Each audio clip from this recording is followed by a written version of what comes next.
Zombie takeout appearing out of nowhere. I don't know, it just doesn't make sense. Oh, they're nasty looking blighters, aren't they?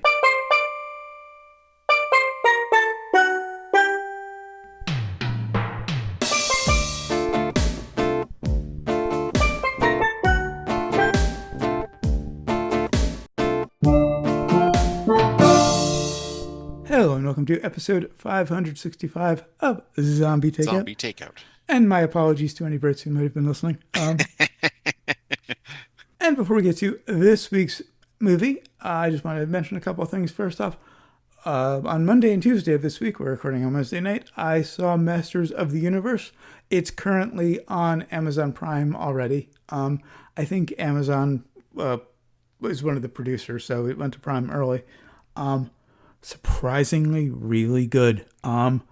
They embrace all of the ridiculousness of the original while also throwing in some really great fight scenes.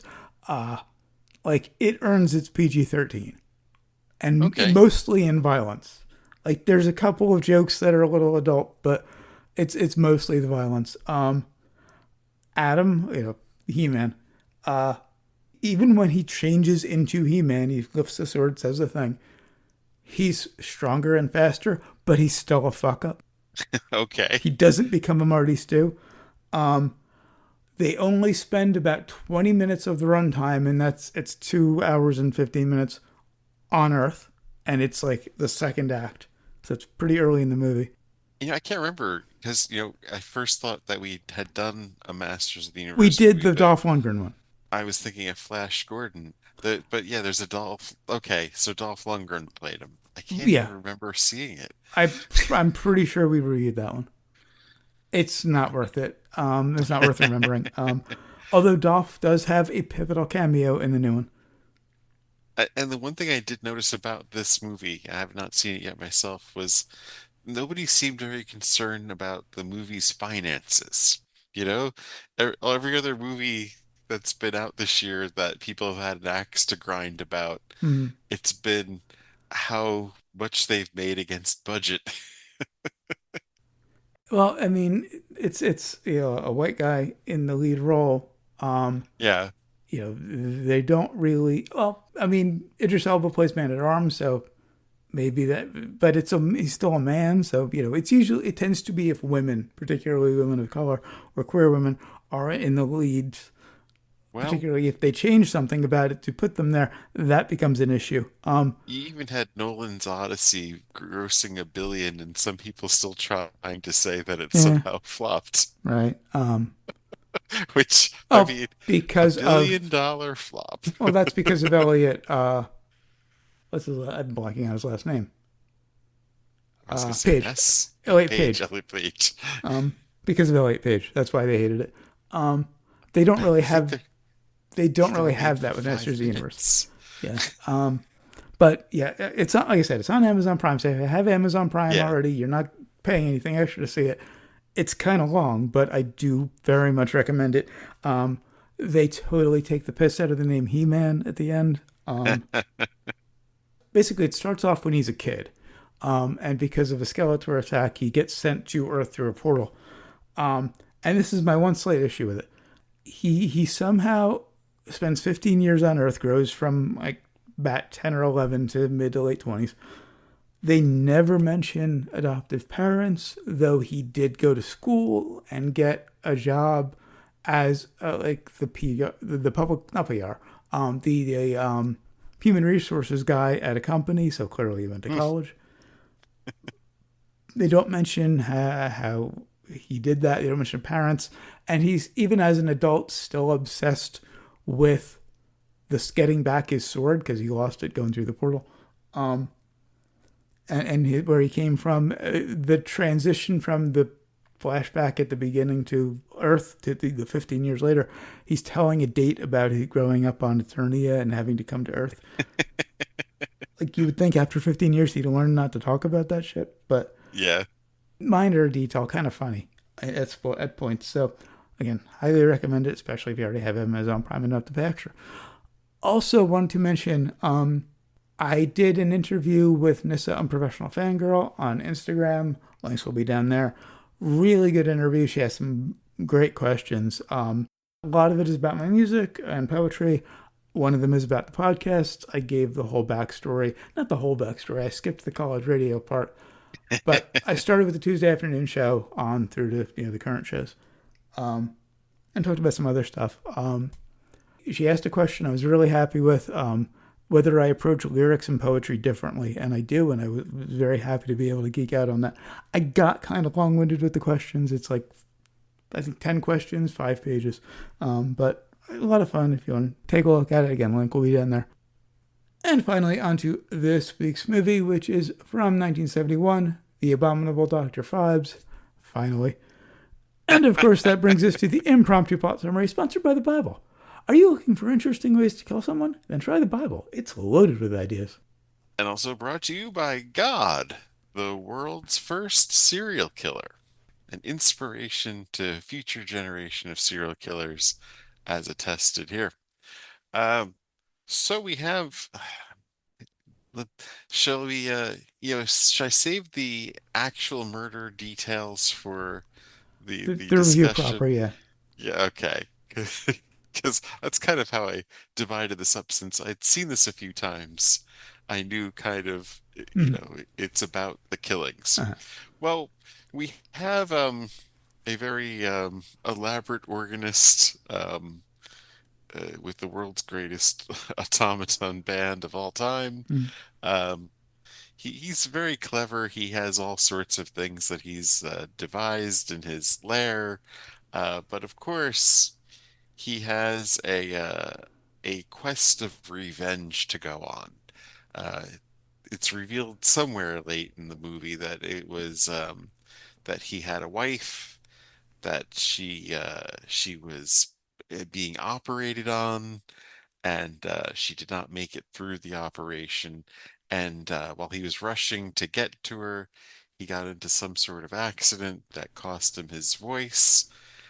Of course, as one does, he faked his death and set up shop in the UK and and plotted this elaborate revenge rather than just going willy-nilly killing people. He decided to take inspiration from the plagues Mm-hmm. from Exodus, killing each person in the style of one of the plagues that was involved with his wife's operation, including a psychiatrist. Hmm. Um, we have this one detective who has put together that there's a connection between the murders. Um, it takes them painfully too long to figure out the plague angle, though, even though it is so obvious. Uh-huh. But and he goes from killing to killing, and of course the last one is somebody's son, and it is up to our heroes to stop them, and hilarity ensues.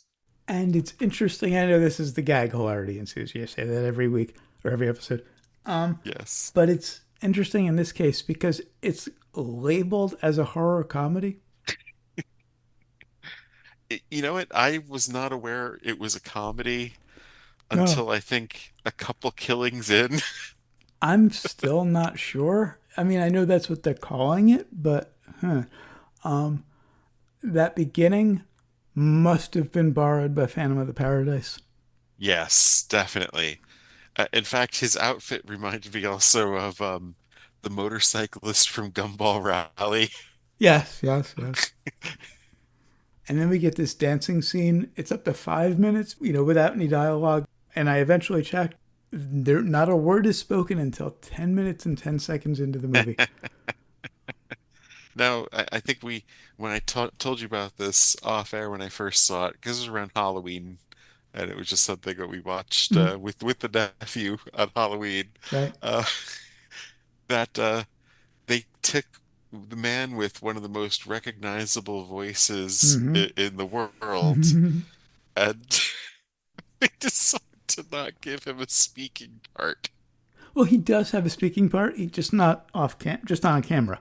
Um, Right, it's all overdubbed yeah. after.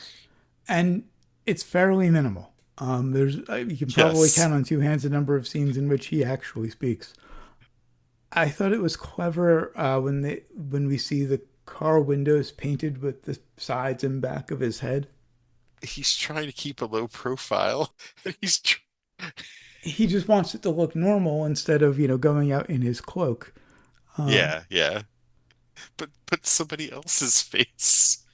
yeah, Wait. Uh, the first victim hearing the bats was nice and creepy until we saw them. of course, in my notes, it's a batshit crazy killing. Hmm. I think bats are cute, so like once I actually saw the bats, it took the creepiness down a bit. I loved the switching from the very obvious rubber bat Hmm. to the National Geographic stock footage Yeah. of bats. Uh-huh. And the the one thing that's just that makes this a comedy, I think, is the reaction of the victims to each of the killings. Uh-huh. And should I say right off the bat, um, we have he just lies there Yeah. and lets the bats Uh-huh. crawl on him. Like he first kind of peeks his head up and looks a bit scared. He doesn't say anything yet because we don't actually get dialogue until his servant comes in to wake him and finds the body. Uh, but he kind of peeks his head up. He's looking around all scared.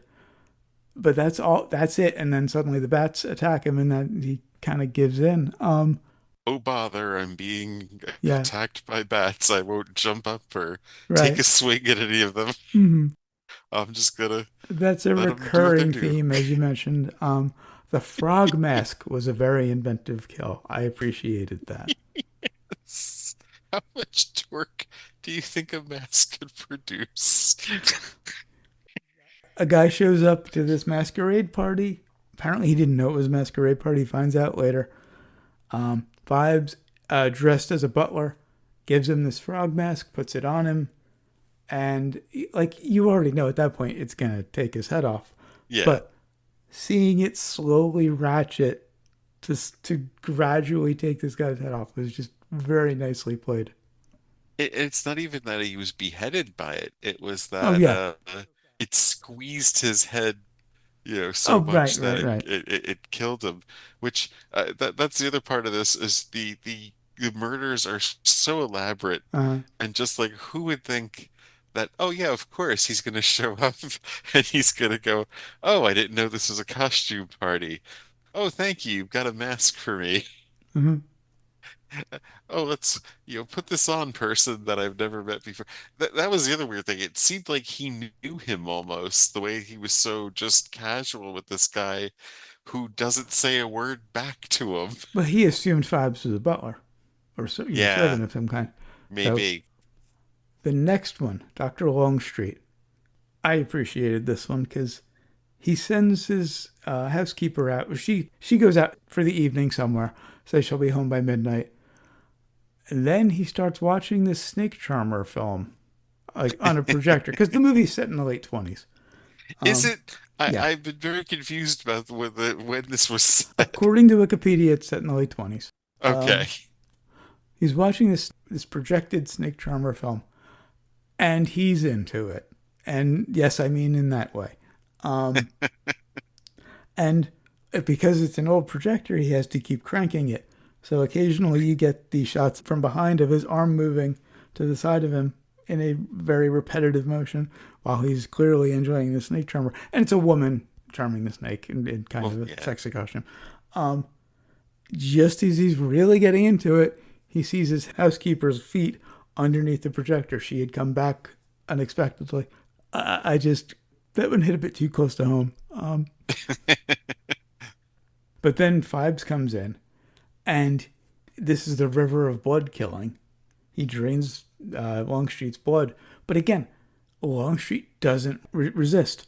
Phibes' assistant, who's a woman, very attractive woman who doesn't speak much or at all, comes in, kind of starts seducing him, sets him down on a chair, ties him to it, Phibes comes in, puts on the tourniquet, starts taking his blood. Guy doesn't say anything, doesn't fight back. He just sits there and lets him take it. Just a casual exchange, you know? And then we get Dr. Vesalius, the survivor of the film. Arguably the final doctor. I was going to say final Yes. girl, but the final doctor of the film, the survivor. When we first see him, he's playing with a big train set, like model trains. Yeah. And his son, announces that the police were there to see him. That scene had a very Wes Anderson feel, which is weird in this movie. And I mean, the whole movie is Well, yeah. strange, you know? Just, I'm not really sure how the bees, which was the first killing, which we don't see, fit into the plagues. Because the plagues didn't have any insects. We had locusts, that's it, but we get locusts and later. we get locusts, yeah. But But yeah, no mention of you're bees. right. No bee. I don't remember bees in the Mm. plague. The few times we hear Phibes speak, it's through this device on his neck that is apparently connected, we find out later, to a gramophone. Very creepy because, like, it looks like, I almost did it into the microphone, Price is talking without, keeping his mouth closed. Yeah, I almost Yeah, imitated that on an audio podcast. Wouldn't work too well. Kind of creepy. kind of speak and spellish. Mhm. But of course, this is years before speak and spell Yeah. existed. Well, a little later in the film, we learn that he also drinks through that same device, which was bizarre. So many quirks. Yeah. And I Um, mean, watching multiple times, you do like pick up even more weird things that mm, they just threw in the background. Like I didn't notice the bus in the first time I'd watched. I didn't notice the bus at all. So, He had a bust of each victim, oh, bust. like Yeah, I think you're on right. like the table. Yeah. That's what he burns. He ritually burns them all with this. He has these amulets made up by a jeweler representing all of the plagues, and he puts it on the bust and burns the bust after each killing. It's kind of a ritual thing.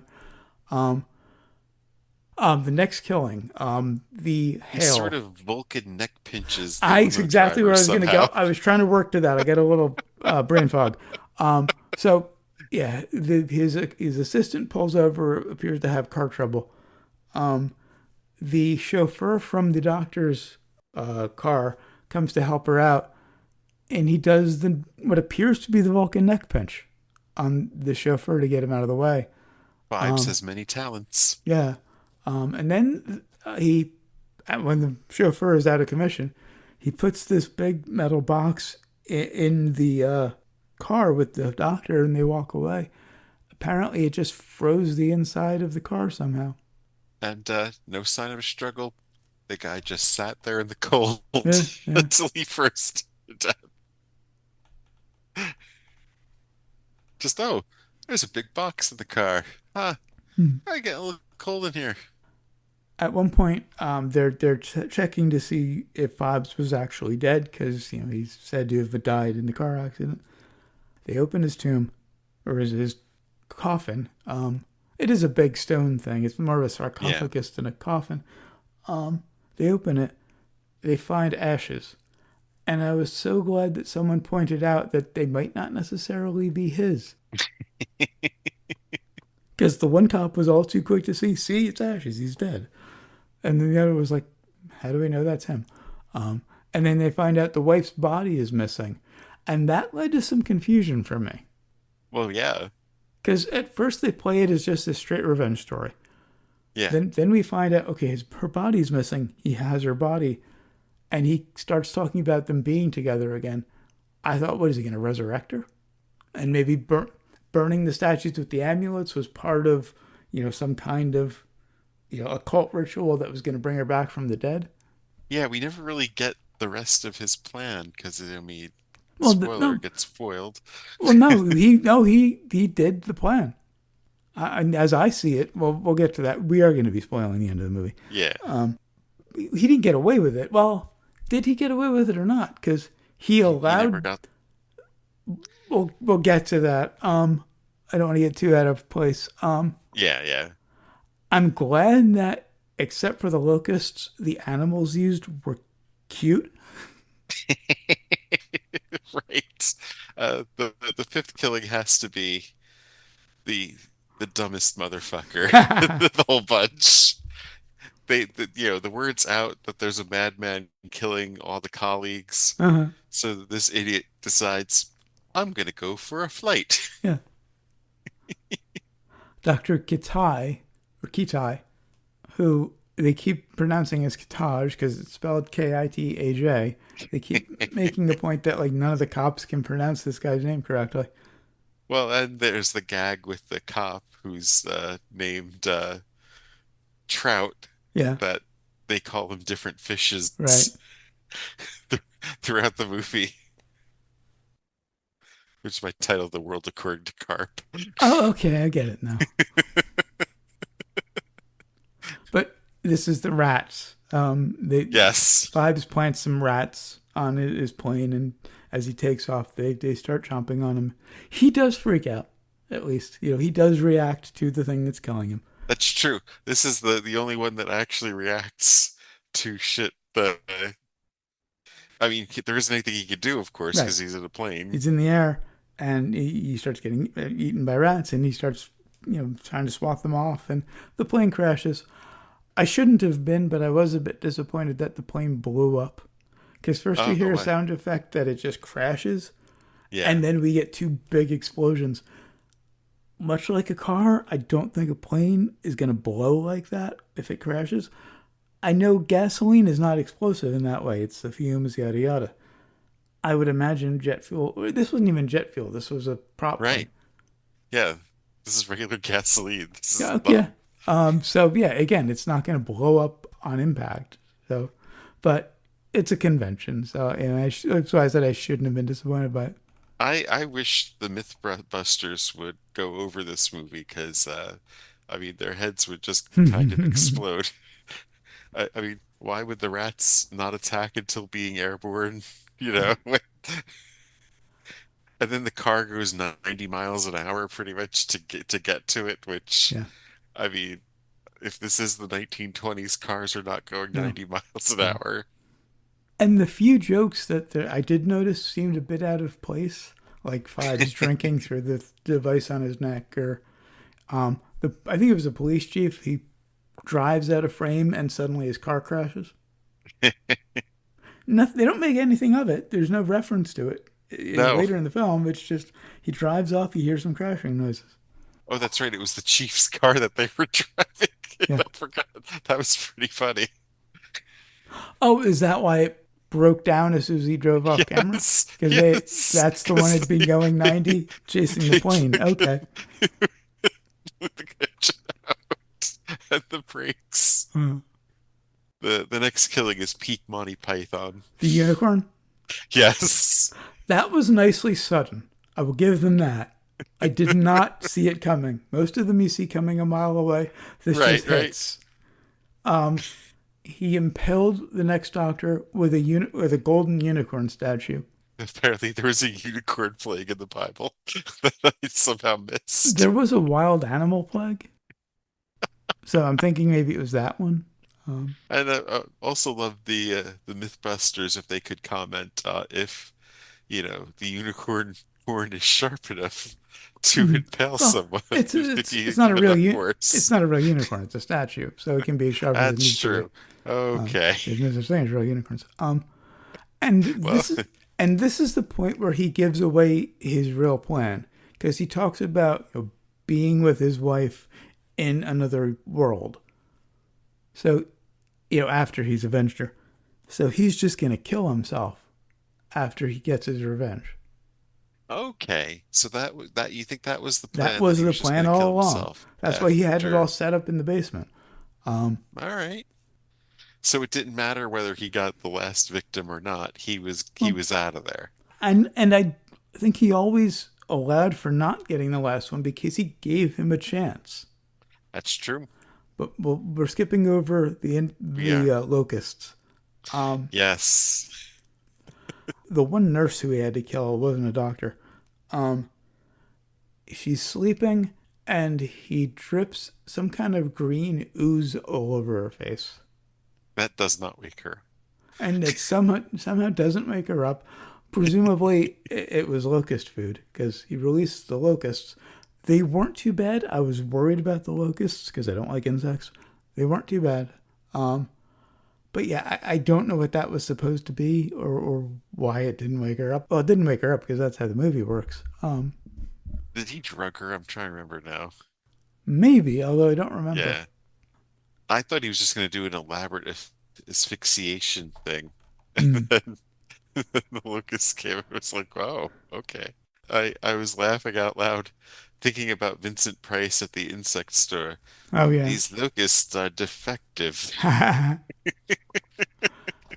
And finally, on to the last killing that we've been, alluding to all this whole time. The last doctor, the one who the police have been protecting this whole time. So we're wondering why he's survived so long because they're kind of the Keystone Cops. But his son gets kidnapped by Phibes, and Phibes puts a key inside of the kid surgically, and the doctor has to operate on him, remove the key, use the key to free the operating table because above it is a vat of acid that in 6 minutes is going to start dripping on his son and killing him. Now, I don't know much about chemistry, but I would think that a thick, syrupy acid would not be possible. Just Hmm. by the nature of how an acid works, it seems like it wouldn't be thick like that, but this stuff was very thick and syrupy to allow for the 6 minute drip. The makeup job when Phibes pulls off his face and hair, that was very nicely done. And I gotta admit, I was invested, like really Mm-hmm. like on the edge, not sure if he was gonna save his son Yeah, because he'd been one step ahead of the cops throughout the whole movie. As elaborate as his shit was, yeah. everything always would get pulled off. You know, were we just gonna see the son get killed? Mm-hmm.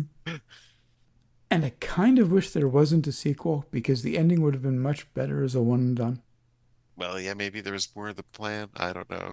Well, Um, the doctor, the final doctor frees his son. They live happily ever after, yeah, traumatized ever after, I suppose. yeah. Phibes escapes into the basement of his lair, opens his big sarcophagus. There's his wife's body. He gets in the sarcophagus, puts a needle in his arm. We see his blood being taken out and being replaced by embalming fluid as the sarcophagus closes.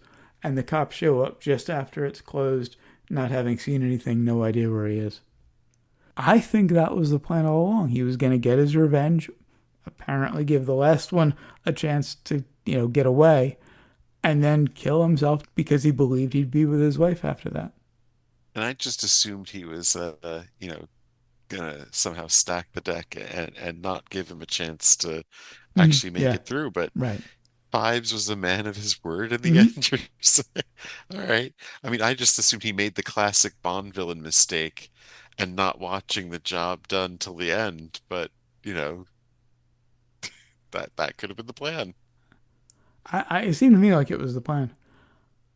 On a sequels and remakes, on the sequels and remakes. a sequel, Dr. Phibes Rides Again, was released the following year. I forgot to read the plot summary, or at least the beginning, because I am very curious how they bring him back because Price is in it. Of course, you can't Um, do this movie without Vincent Price. so yeah, I don't know how they bring him back after changing his blood for embalming fluid. I think in this one he is just a brilliant and severely damaged person, and a human. He's got to be superhuman in the next one if he's already died. Yeah, there had to have been more to his plan, or and maybe that does leave room for the Yeah, sequel. and a number of other sequels were suggested, but none of them were made. Oh wow. I want a remake with modern gore and no sequels. Hmm. Who would be our doctor? I guess it'd be like Hopkins.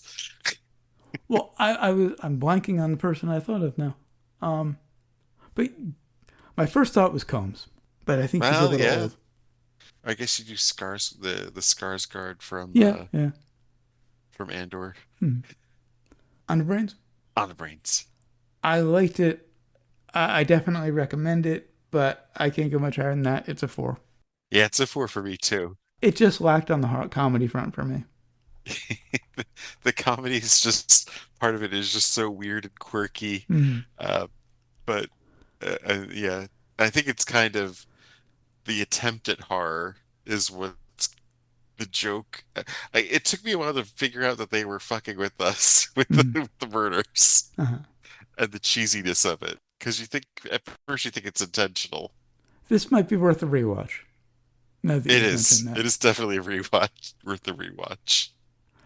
So what have we learned? Full Navy is such a subtle name, right? No, and horror comedies don't actually have to be funny.